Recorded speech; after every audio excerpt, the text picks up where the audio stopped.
Hello, IB Bio students. This is Ms. Sheely with your next section of notes. Today we're going to focus on Chapter 1, Section 3, Membrane Structure. As always, make sure that you're taking notes as you watch the video and jotting down any questions that you have, and then we can discuss them when we get back to class. So first of all, we need to review what a plasma membrane is. In the last section of this chapter, we reviewed all eukaryotic cell parts, or all cellular parts, eukaryotic and prokaryotic. And we discussed that the plasma membrane was the outer limit of the cell, and it was the membrane that controls the entry and exit of nutrients and waste for the cell. And we discussed that there are 6 functions of this plasma membrane: that it holds a cell together, that it controls what goes in and out of the cell, and we're going to continue on with that, talking about diffusion, osmosis, and active transport. It also protects the cell. It allows the cell to recognize and be recognized, which involves cell signaling and immunity. It binds to other cells and molecules, and here you can see a picture of other cells joining together, binding together. And it can also be a site for biochemical reactions, such as enzymes, or there are areas for reactions to take place. So a phospholipid bilayer, of course, the phospho part of the phospholipid bilayer refers to the fact that it has phosphates, lipid, fats. Bi means 2, and layer, of course, is layers. So it is 2 layers of phosphates and fats. And when we look at these phospholipids, a single phospholipid, has this round phosphate head part and these fatty acid tails. So when they are stacked on top of each other, we have the hydrophilic phosphate heads. The hydrophilic means they're attracted to water. And then we have the hydrophobic carbon tails touching each other. So this area is repelling water. So because a single phospholipid has both a polar hydrophilic head and a non-polar hydrophobic tail, it is called amphipathic. Here you can see a phospholipid bilayer arrangement where the tails are touching each other, oriented towards each other. You will also have things such as cholesterol. That's just going to give strength to the membrane itself, and we'll talk about that in a little bit. I have a couple little animations to show you.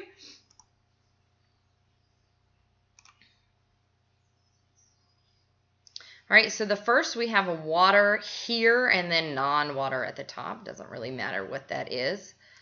And as we go through, we're going to add phospholipids to the water. And because of their non-polar hydrophobic tail section, and they have the polar hydrophilic section, the phospholipid, each one will orient itself with the hydrophilic polar heads facing down into the water, and the hydrophobic tails being excluded from the water or protruding above the water.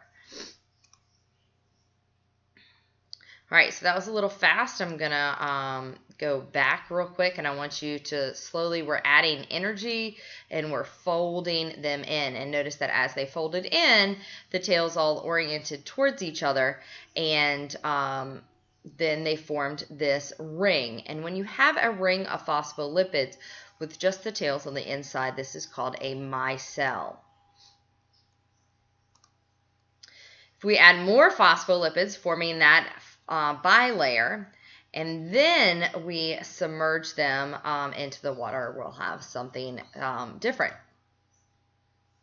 So we're able to add water both above and below and have no water on the middle. It's a stable boundary. There's no water able to get through. And this stable boundary would be part of something larger called a liposome. And we'll look at this in the next animation. So here we have that lipid bilayer again.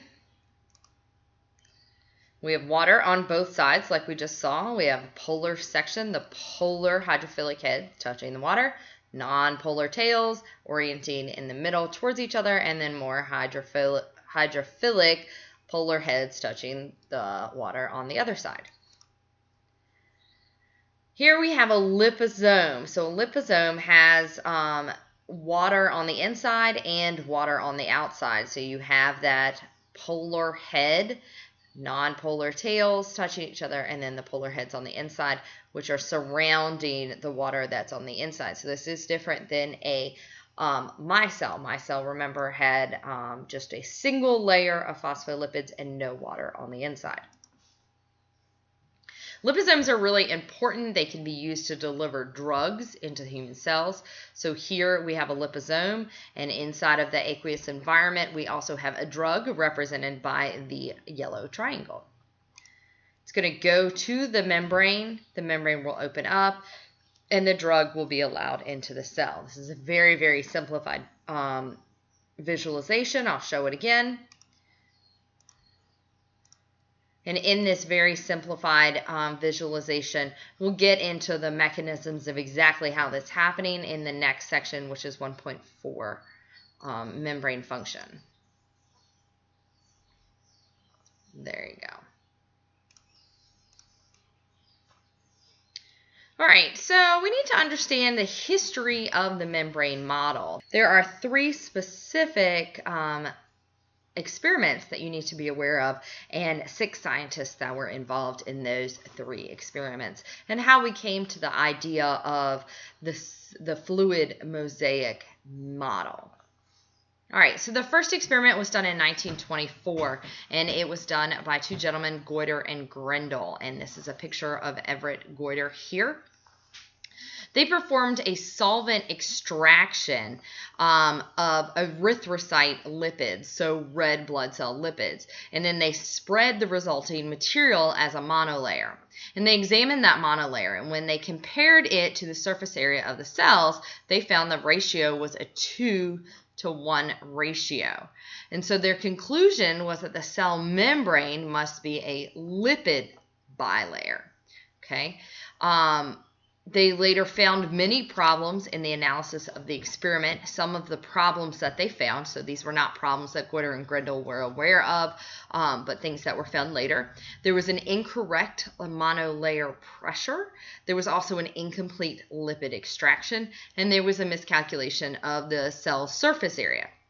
There was also a problem with the model, and that is that membranes contain proteins. So their model was that the cell membrane was just made up of lipids, and it was a 2-to-1 ratio. So we have in the erythrocyte lipids and what they spread out as a monolayer, and so they thought it was a bilayer, but it was just made of lipids.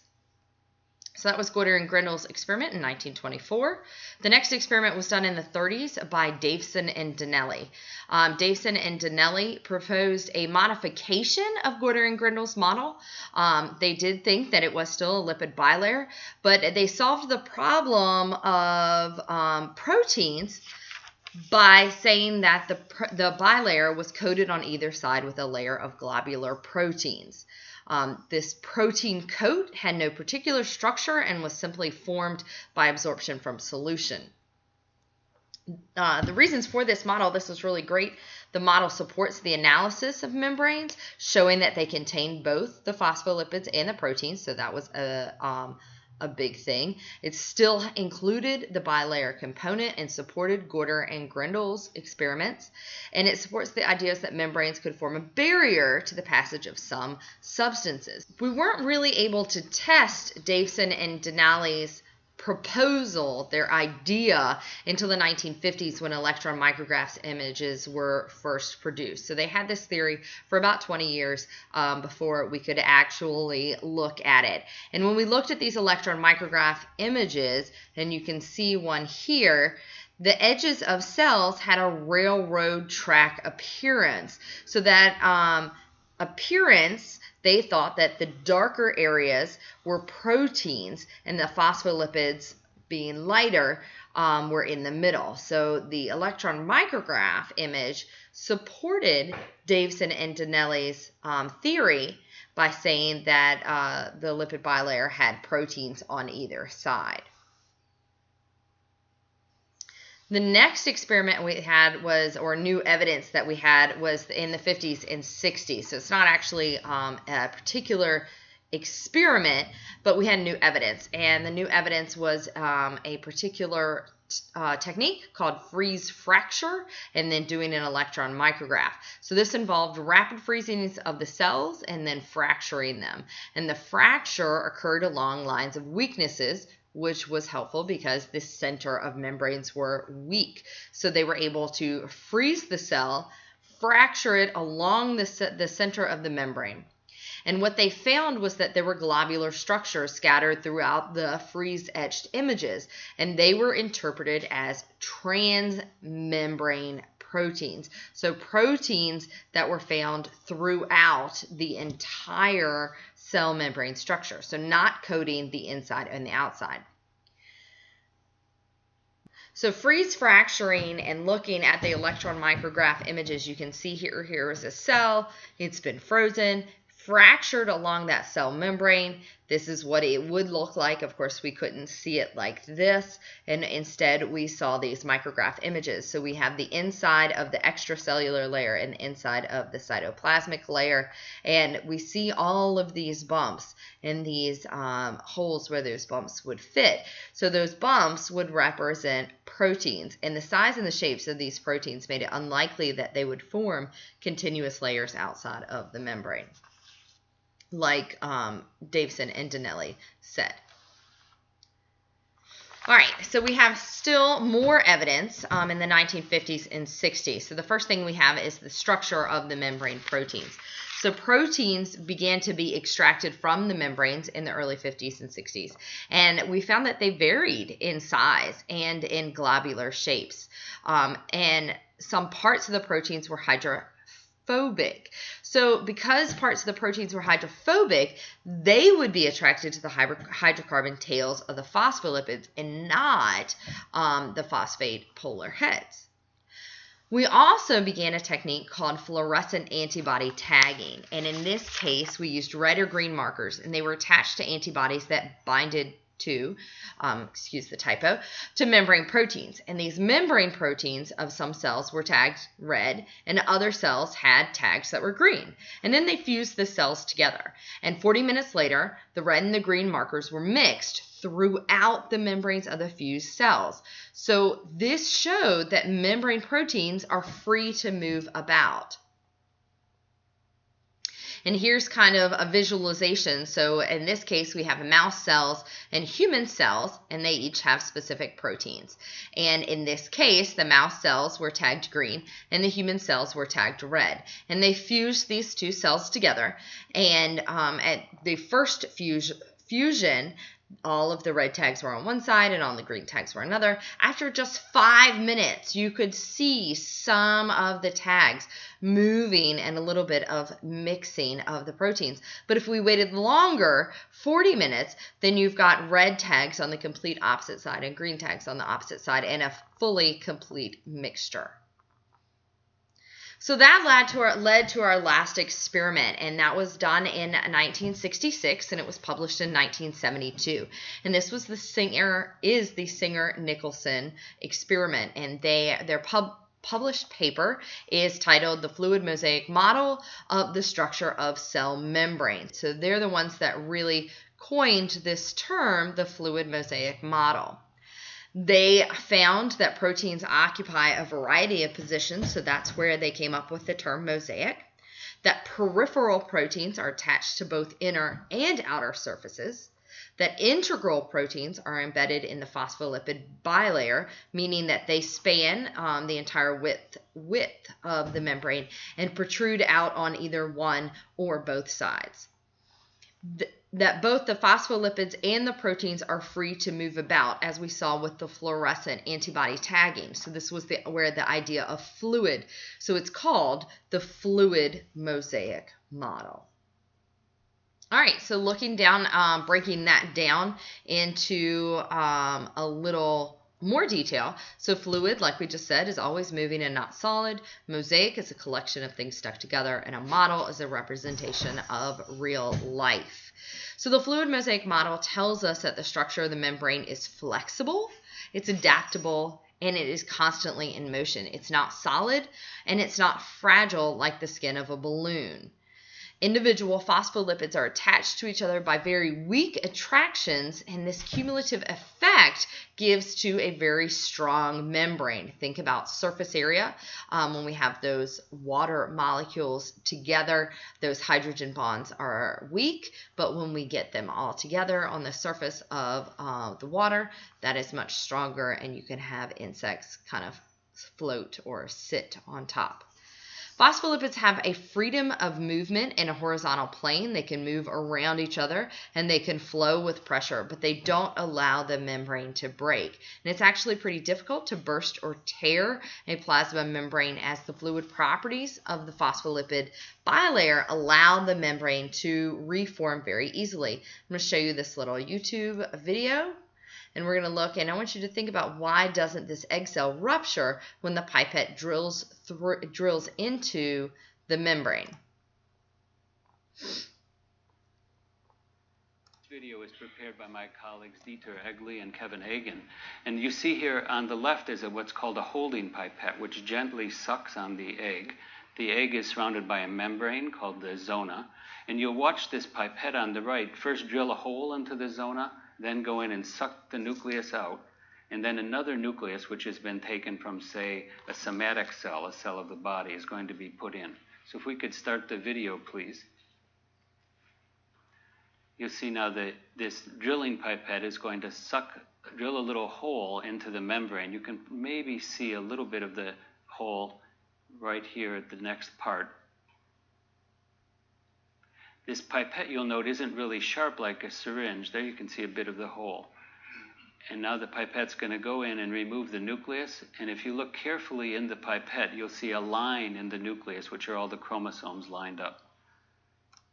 All right, so that's all we're going to watch of that video at this particular time. We'll come back to that video when we're looking at some of our genetic studies later in the year.